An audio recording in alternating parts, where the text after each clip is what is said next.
When I was in 11th grade, I had a history teacher named Mrs. Mayer.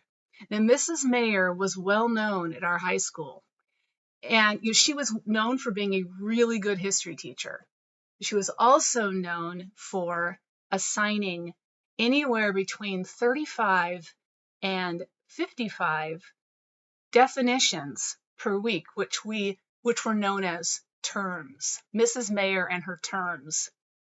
She was also known for assigning a unit during second semester when everyone studied World War II, when everyone had to reenact the Nuremberg trials. And during first semester, she was known for her monologue to introduce the Salem witchcraft lesson.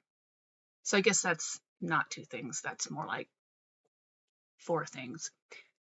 But the point is that during the monologue for the witchcraft trials, she would play the part of a woman who was accused of witchcraft.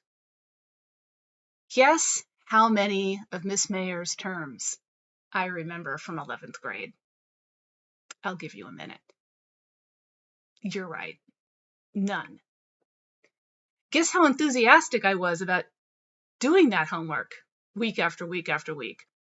We resented it. All the students resented Mrs. Mayer's terms, even though we knew that she was a really good teacher. But that Salem witchcraft trial monologue, we all remember that.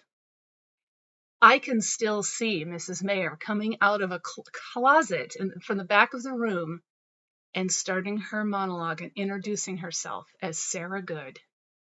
So I remember that Sarah Good was the first woman tried and convicted and executed for witchcraft during the Salem witch trials.